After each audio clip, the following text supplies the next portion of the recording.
dieron cuenta de la presencia del pontífice.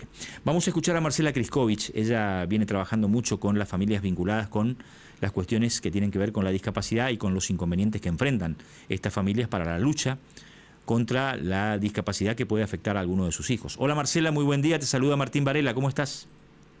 Hola, buen día, ¿cómo estás, Martín? Acá estamos. Bueno, un poco sorprendido porque yo pensaba que el presidente quizás en el tema de la emergencia de discapacidad iba a tener el cuidado de analizar un poquito esto y no acelerar mucho el veto, pero entró dentro de los 3 vetos que presentó con formalidad el Poder Ejecutivo y que obviamente afecta a las familias que están peleando contra las discapacidades. Sí, totalmente. La verdad que esperábamos un milagro. Bueno, el milagro no se produjo, pero como bien lo vuelvo a decir, la familia no vamos a bajar los brazos, venimos con una lucha hace muchos años. Hay una deuda histórica con todos los gobiernos con lo que es discapacidad y bueno, acá estamos. Yo llegué hoy a Buenos Aires porque nos convocamos a las 12 del mediodía en Plaza Congreso y ahí seguramente vamos a marchar hacia Casa Rosada para mostrar al presidente que esto no es una cuestión de la oposición, sino que venimos con una crisis hace mucho tiempo y que esta gestión nos está dejando mucho más invisible, la verdad. ¿Hace cuánto vienen con problemas en la cobertura por discapacidad? Mira, yo me recibí en el 97. Desde el 2000 que soy prestadora de las obras sociales y desde el 2000 que cobramos con meses y meses de atraso. La verdad que siempre naturalizamos, pero fui muy crítica con la gestión anterior desde que me puse al frente de esta asociación y le dimos el tiempo a esta gestión para que pueda gestionar y mejorar las cosas, pero bueno. O sea que tienen una deuda acumulada de ya bastante tiempo.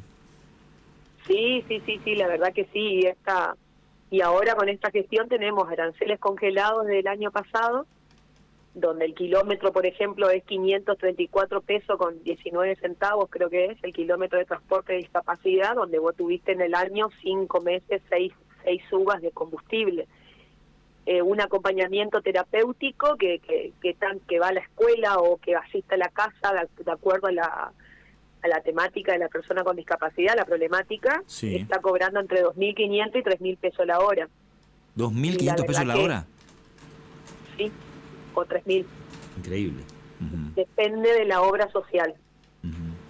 Una maestra de apoyo que asista a la escuela entre 40 horas mensuales, 80 horas si hace doble jornada o va 3 veces o 1 hora por día, está 307.000 y piquito, 307.534 con centavos. Y la verdad que las MAI cobraron recién marzo, fines de julio en algunos casos. Hay deudas todavía del 2024, obras sociales que te deben todavía de prestaciones de años anteriores y la verdad que esto hace que peligren las prestaciones 2025, que peligren las prestaciones del año que viene, porque vos no tenés solamente ajuste en prestaciones, sino que tenés ajuste en medicamentos. A ver, por decirlo de una manera muy directa. Yo que conocí mucho el universo de las maestras integradoras, en el caso de que esto no se actualice y de que sigan los deudas, por ejemplo, muchas familias que necesitan una maestra integradora para su niño en el colegio ya no la van a poder tener. No, van a tener que pagar de su bolsillo. A eso me refiero, obviamente. El Estado no va a poder cubrir y la familia tendrá que sacar de su bolsillo la plata.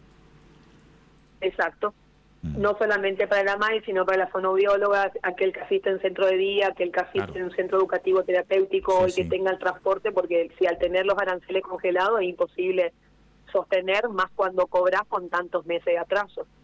Entonces se hace insostenible. Acá el que sale perjudicado es la persona que necesita estos servicios. Marcela, cuando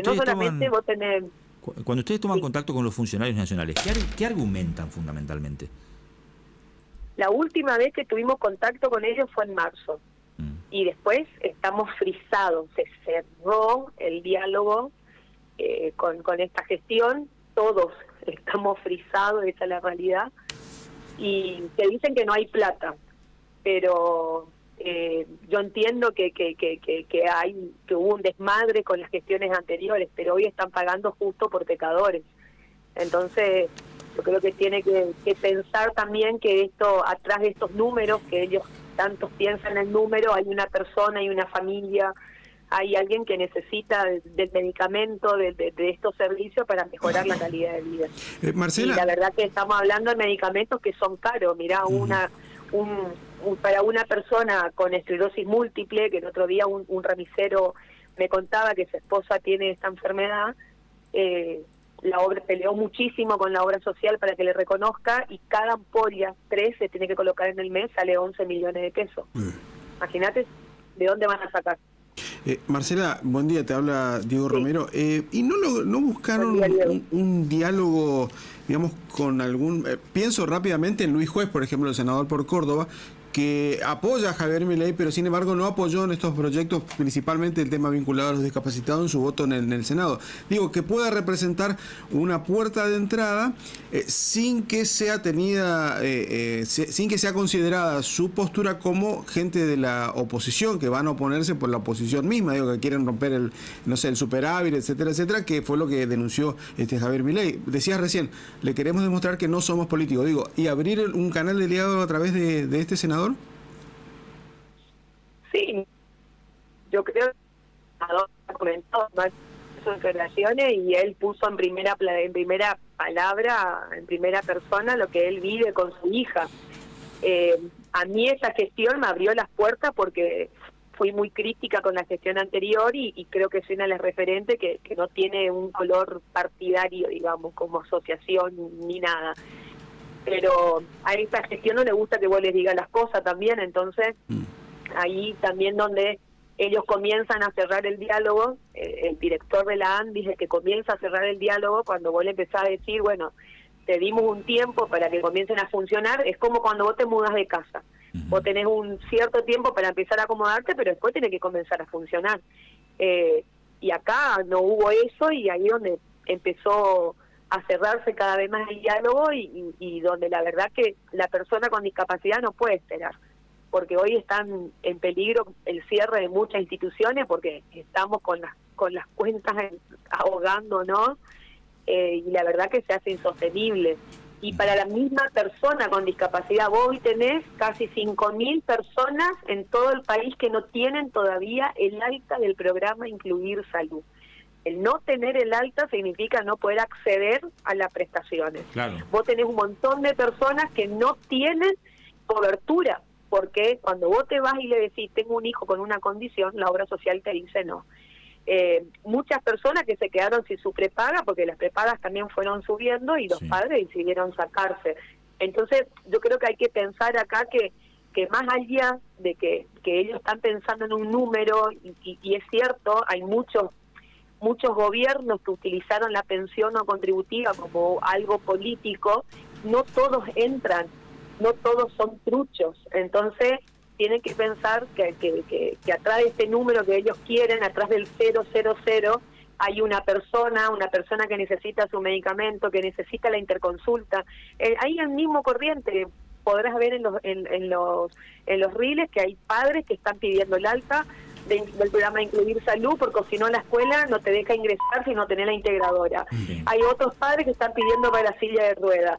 Entonces es realmente algo que afecta a la familia en primera persona. Hoy yo decía en otro medio que el presidente puede ser muy, muy hábil y me imagino que es muy inteligente con respecto a los números, pero hay algo que no sabe lo que una familia cuando tiene un hijo y te dice tu hijo tiene una condición, se te viene el mundo encima, porque no sabes todo lo que te va a venir, o cuando te dicen tu hijo no entra en esta escuela porque no tiene el perfil de la escuela. Entonces hay muchas cosas que se tienen que poner en el lugar del otro, y yo creo que eso es lo que está fallando acá, que falta una parte de humanización y ver la realidad del colectivo de discapacidad, de las familias, porque acá son nuestros hijos los que salen perjudicados. El mío está como está hoy porque hizo tratamiento de los 2 años, pero también la tuve que pasar una tras otra, porque la obra social no me reconocía, porque no quería que haga la interconsulta con Buenos Aires, porque no tenía convenio con la obra social. O sea, es toda una burocracia. Y además y Marcela, algo que acabas de mencionar hay que destacar.